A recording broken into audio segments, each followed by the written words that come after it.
Of Appreciate your course.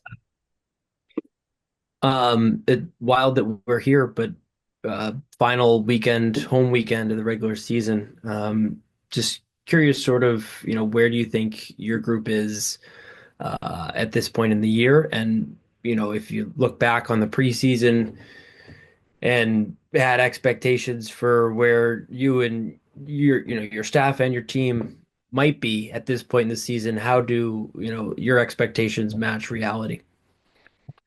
I think we've taken huge steps forward, which is really what we set out to do and uh, be much more competitive in the ECAC. And, long term, we want to get back in the national picture. So taking steps in our league is where it starts. And, the last couple of years, we haven't been in the position where we're looking at potentially having home ice in the playoffs. So, when we get to the playoffs, we'll focus on winning those rounds. But right now, what we can focus on is taking as many points as we can and, putting ourselves in position to host. Like that's our goal is to have a home playoff round. So the fact that that's the conversation we're having is a real positive for our group. I think our team is it is funny, like you said, this time of year, looking back, it's hard to believe we played 26 games or whatever it is. But yeah, I think we've gotten better in a lot of ways. We continue to defend better and better. I think each year we've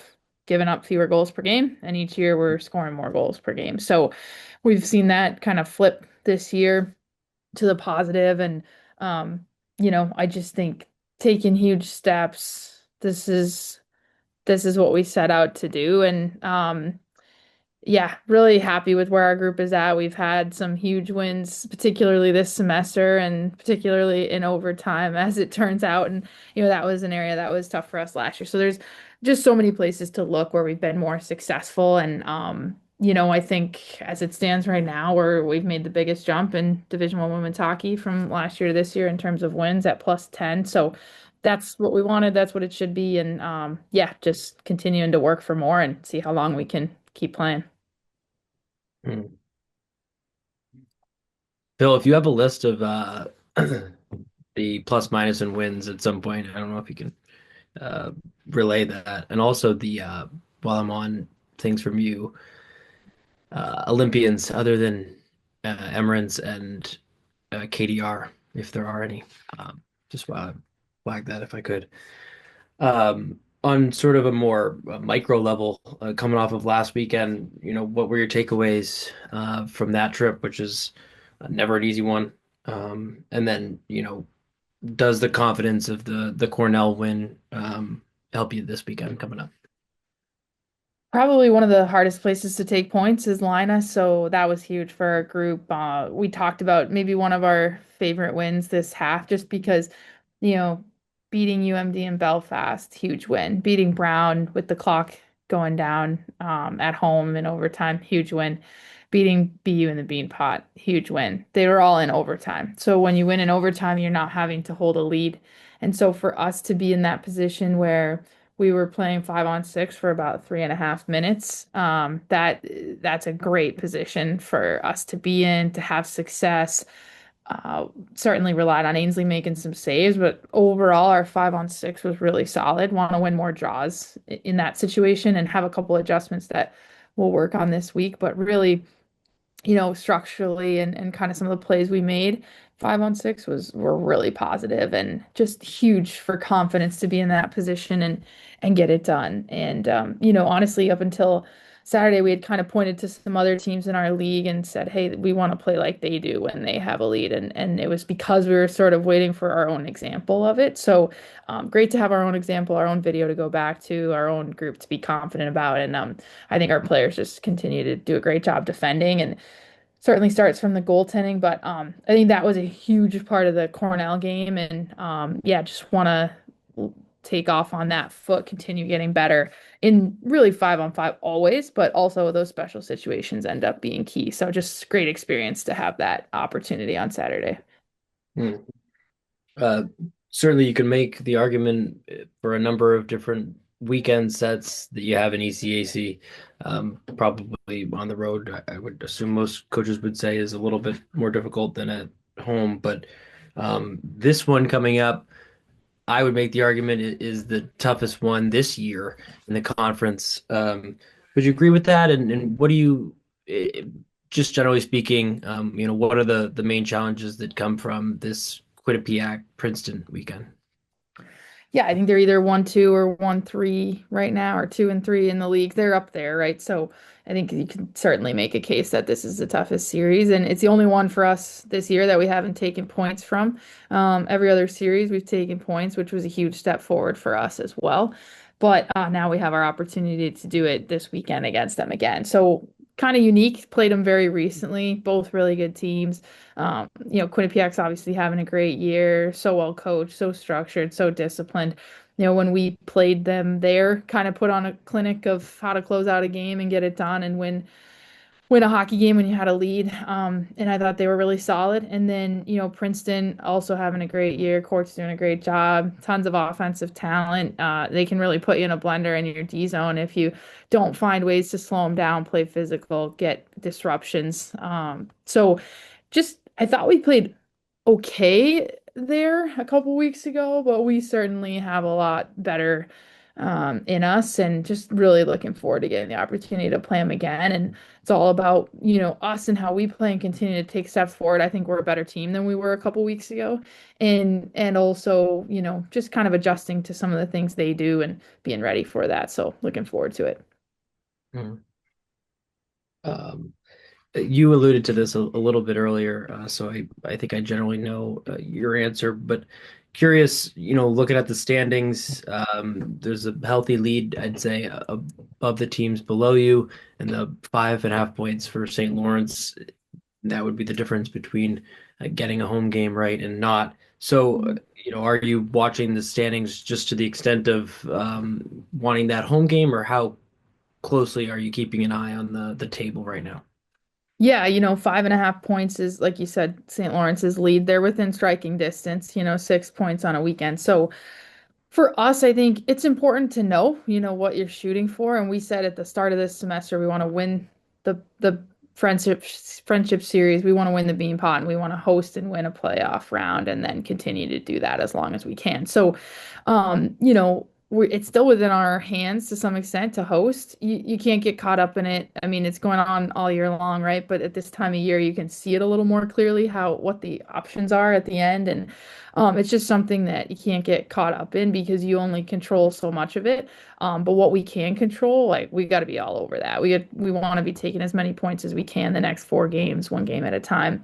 And we certainly are well aware that it's within the realm of possibility that we can still host. So just playing with that urgency to take points. And if we are able to host, that's great because that was our goal. And again, not a conversation we've been having the last couple of years. So that just goes to show the strides we've taken. And ultimately, if we don't play at home in the playoffs, like, it's playoff hockey. It's a one-shot deal. I mean, how fun is that? And it's all about finding ways to get it done. And we've certainly had a ton of success on the road this year too. So, ultimately, it's, we'll get there when we get there, but we know that it's still a possibility, and we'd love to be playing here. So we're gonna be focused on getting as many wins as we can in the next 2 weeks.